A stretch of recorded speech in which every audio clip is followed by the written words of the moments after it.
No vídeo de hoje, trago uma notícia que causou polêmica.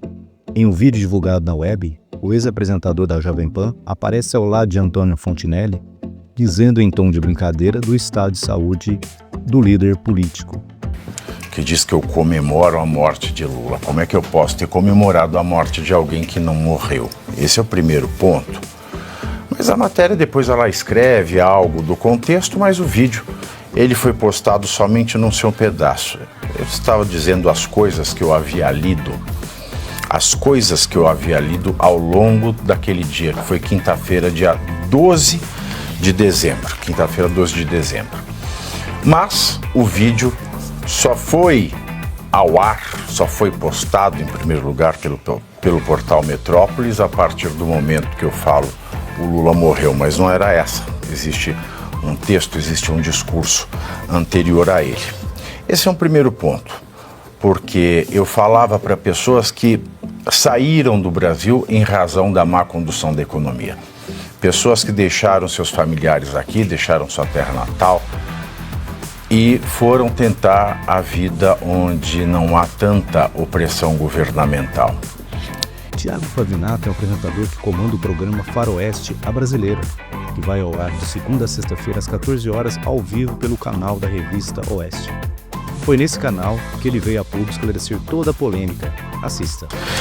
Em segundo lugar, um vídeo eu dei uma entrevista a um influenciador que mora lá em Newark, ali em New Jersey, colado com Nova York, com a cidade de Nova York, em que eu estava claramente alcoolizado.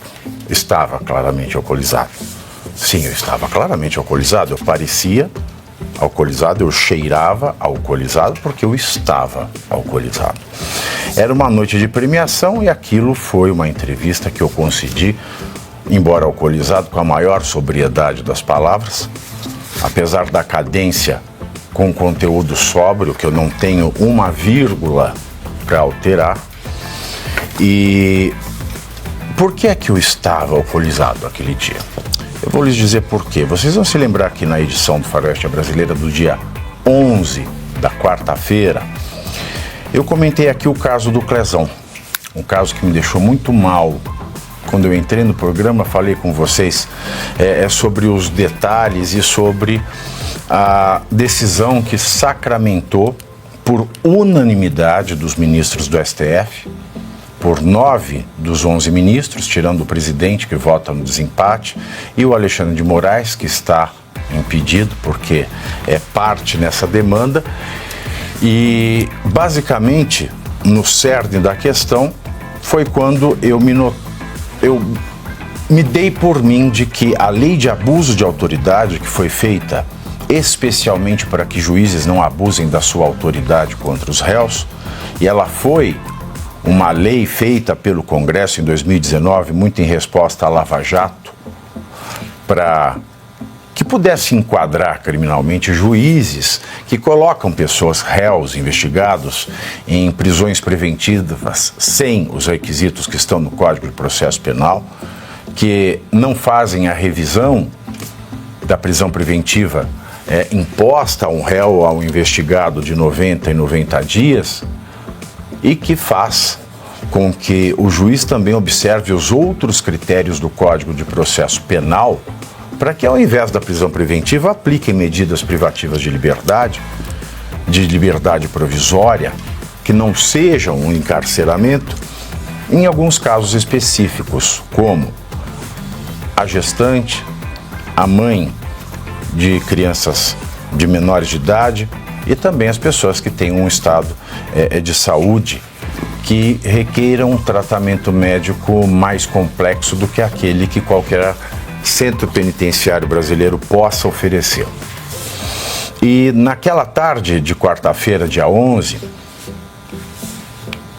os ministros do STF, por unanimidade, disseram que os ministros do STF não têm que cumprir a lei de abuso de autoridade. A eles não recai a lei da análise de um pedido de liberdade provisória ou de fim de prisão preventiva dentro do prazo razoável. A resposta que o STF deixou ao Brasil foi: ministros do STF não precisam cumprir o prazo razoável da lei de abuso de autoridade. Isso me fez muito mal. E me fez muito mal porque eu penso na viúva do Clezão, eu penso nas filhas que ele deixou, eu penso nos sonhos que foram despedaçados. Na sequência do dia 11, no dia 12, eu recebo a seguinte notícia: Pavinato e Jovem Pan são condenados a pagar indenização por danos morais ao desembargador Ayrton Vieira. Essa ação civil, uma ação pública, e ele alega danos morais pelas críticas feitas no programa Linha de Frente.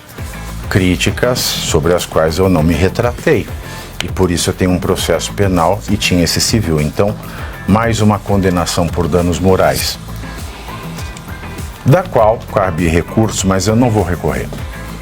Como diz aquele poema do Pedro Abrunhosa: de que serve a terra à vista se o barco está parado?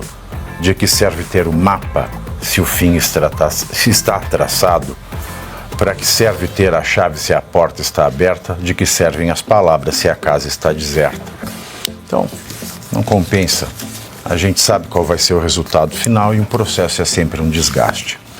E junto dessa condenação no âmbito civil, por quê? Porque eu me revoltei, mas me revoltei com força. Me revoltei com toda a indignação que um ser humano pode ter diante do caso de uma criança que tem que se prostituir para poder comer e que,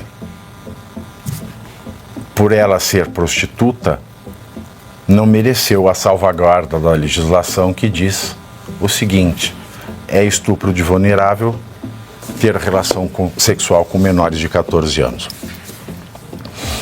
E diante da minha indignação pelo tratamento dispensado dessa menina, suposta vítima, mas que o suposto agressor foi inocentado, eu recebi uma condenação por danos morais por defender uma criança.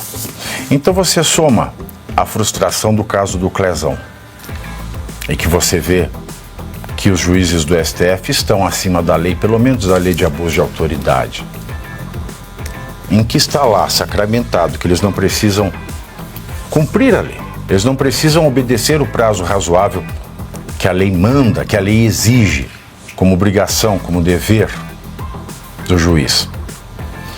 E coloca-se ao lado essa condenação por ter defendido uma criança, por ter se revoltado com o tratamento dispensado a uma criança vulnerável, não só psicologicamente, mas socialmente, mas também uma criança deixada ao abuso do álcool, ao abuso de tóxicos, tratada como o mais abjeto dos seres humanos num voto, num relatório judicial, e a única pessoa que parece ter moral nesse país foi o desembargador. A isso se soma uma outra decisão, porque no mês passado a notícia era: Pavinato é condenado a pagar R$10 mil a dentista por danos morais, porque eu a chamei de caloteira. E no mesmo dia, 12, sai a decisão de que de fato ela me deve centenas de milhares de reais, em razão de cheques sem fundos, em razão de uma série de coisas outras que a polícia, a pedido do Ministério Público, decidiu não investigar. Portanto, senhores, naquela noite do dia 12 de dezembro, na última quinta-feira, sim, eu estava alcoolizado. Diante da notícia do Clezão de que ministros do STF não cometem abuso de autoridade porque eles estão acima da lei de abuso de autoridade, em razão da condenação por danos morais, porque eu resolvi defender uma criança, hoje já mulher, mas que aos 13 anos se prostituía para poder comer e foi tratada como a mais desprezível das prostitutas por um desembargador que deveria proteger uma criança. Junta-se a isso danos morais que eu tenho que pagar a uma pessoa que me deu um balão com cheque sem fundo em centenas de milhares de reais. E aí você imagina como estava a cabeça do Pavinato naquela quinta-feira, dia 12 de dezembro.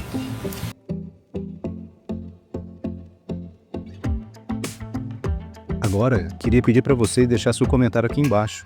Aproveita e compartilhe esse vídeo com os amigos para a gente espalhar informação com qualidade. Não se esqueça de se inscrever no canal e ative o sininho para mais notícias.